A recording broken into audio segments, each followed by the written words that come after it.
Okay, ladies and gentlemen, welcome back to the channel. In this video, we're gonna be unboxing and setting up this RTX 3080 GPU from NVIDIA.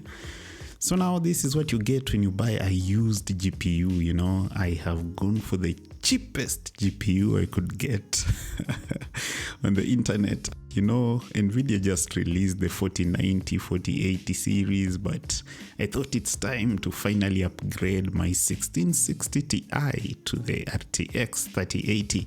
And this is what you get. The only issue I can see right over here is one bent fin, but that should not be a problem, you know. Now this unit is actually by Dell from their Alienware gaming PCs, but I'm told it's actually manufactured by MSI. It's a no-frills 3080, no RGB, no nothing, simply a 3080. You can see it's powered by two 8-pin connectors. This is basically double what was on my 1660 Ti. And turning it around, we can see that we have the cooling solution with 4 heat pipes on this side, but I know that there are some other 4 on the other side, so a total of 8 heat pipes through the fin stack.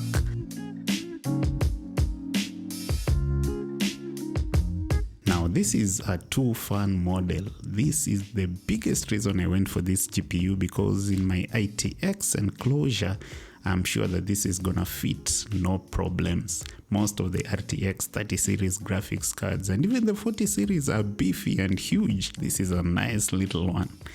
Okay, we can see that this being a used GPU definitely is expected to harbor some dust. I'd say that in this case the dirt is not really too much, but you guys should hang on to the end. We are gonna be ripping apart, tearing down this GPU, and you guys should make sure that you are tuned in even for the next video, because we'll be looking at the performance improvements from my 1660 Ti to this RTX 3080.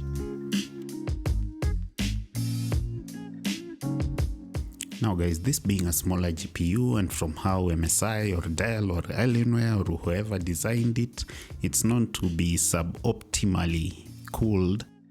And so I've picked up this thermal paste. It's the Arctic MX4. We'll just be repasting the GPU for even better thermals and much better performance.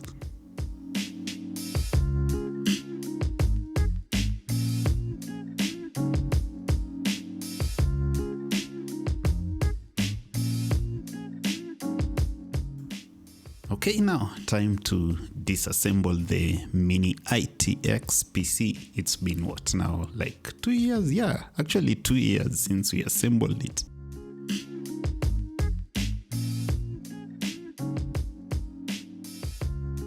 So the top panels and the side panels are down, and we're greeted with the 1660 Ti from Zotac. And as expected, it's also accumulated a bit of dust.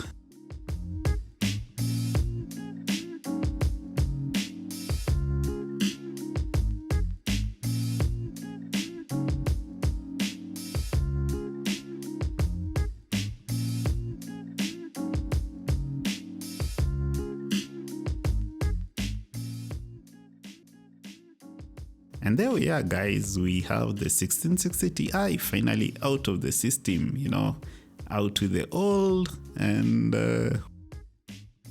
in with the new. Okay, now something else is we have this hard drive over here.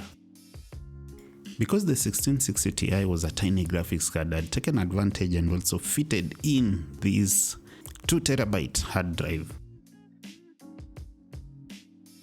But before we can get it out, we note that this being an ITX case, everything is difficult. You have to get out the top panel, even the bottom and the front panel before we can get out that hard drive. So yeah.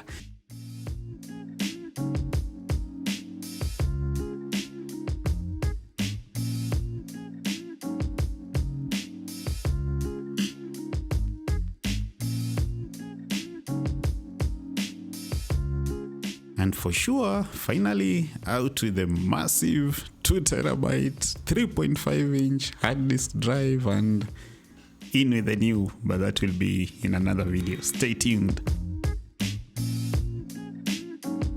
Now I noticed that I actually do have to do a bit of housekeeping over here before the RTX 3080 comes in, and so with this little handy brush I'll be getting rid of a bit of the dust before we can slide in our RTX 3080.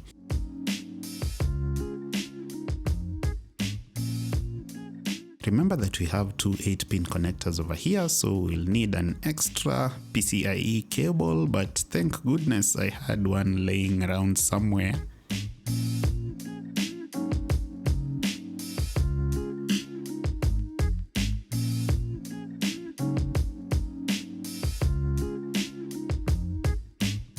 And after connecting the display, it's time to hope that everything goes well, that this thing actually powers on, you know. It's come several thousand miles from the US to over here. I hope that it's not gonna be letting us down. Alright, ladies and gentlemen, you can see that the fans are spinning. That's actually a good sign. So now, let's wait and see whether we'll actually have something displaying on the screen. Keep waiting. At this point I noticed that we might have a problem. Is this really a display issue? Is it the monitor?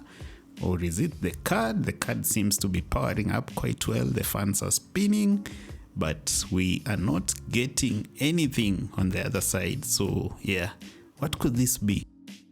Looks to me like everything is actually plugged in properly in this monitor. So let's get thinking, what could be the issue over here? Is it the monitor or the graphics card? Monitor or the graphics card? Okay, I remember there have been issues with riser cables. You know, when the 30 series came out, Nvidia actually switched to PCIe Generation 4. But most riser cables before that, including the one I've been using, has been a PCIe 3 riser cable.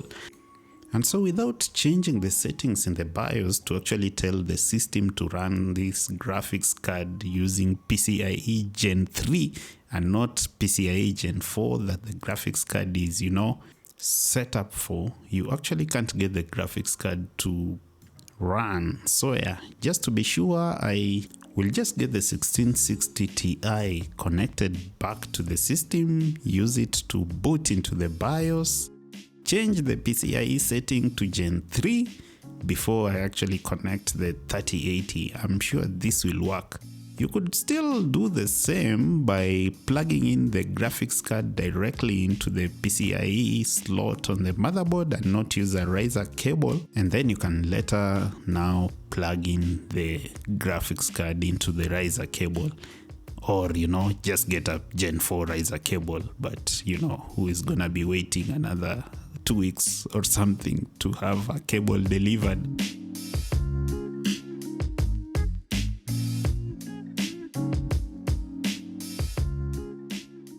Okay, power button once more. 3, 2, 1, 0, -1. Oh yeah, here we are. We have a post. Very good.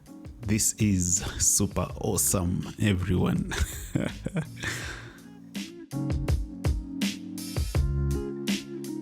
So that said, the question that is on many people's minds is, should you actually buy a used graphics card, used RTX 3080 and so on? I would say that yes and no for Kenyans, you know. Yes, because you're gonna be getting a good deal, and like me, you're gonna be getting a card that fits. No, because it's difficult to actually verify how good the card is. You have to, you know, trust the seller, and it will be difficult to actually return it if you're like me and you've really imported it, you know. It's a risk. Is it worth taking? It's a question of how much you can risk, but most times you should be safe. So now here, after ascertaining that this graphics card is actually functional, I decided to, you know, open it up, tear it down and find out if everything in as far as cooling is concerned is in order. And interestingly, actually found out that whoever was the previous owner of this graphics card, as you can see, had already applied some thermal pads on the memory chips. But still, I decided to just go ahead and get out the PCB, find out how well the GPU chip is actually pasted, clean everything out, and even just redo the thermal paste just in case it's not a satisfactory job.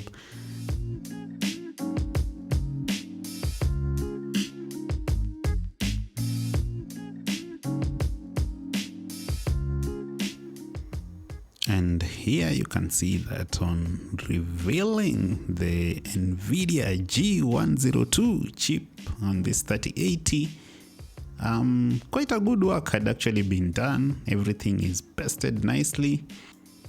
But let's go ahead and clean out all the prior thermal paste and give it a fresh coat of paste.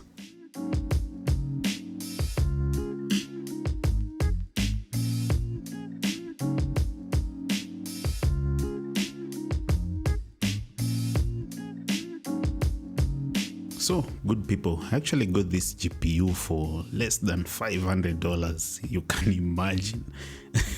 RTX 3080 for less than $500. And even right now, after 2 years, it's actually nearly impossible to get a new 3080 at the MSRP price of $700. Chances are the cheapest you'll get will be somewhere around $800 and so on. And guys, I've actually bought these units for $1,000, $1,200, $1,500 in the past like 2 years and so on. So this is why I think sometimes it's always nice to just chill around and wait.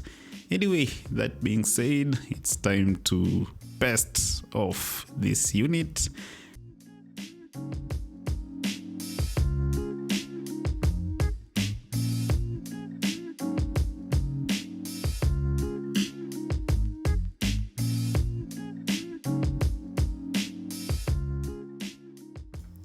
So yeah guys, with everything pasted nicely, it's time to get the card back together. The PCB goes back onto the cooler and we should be good to go.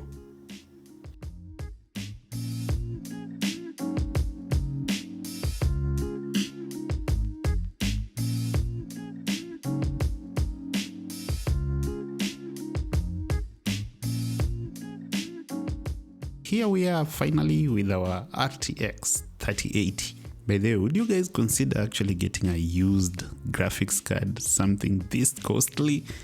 Used? Comment down below, let me hear your comments, and also tell me what you'd want to know when we look at the performance benefits from this RTX 3080. And as always, I'll see you in the next one. No pressure.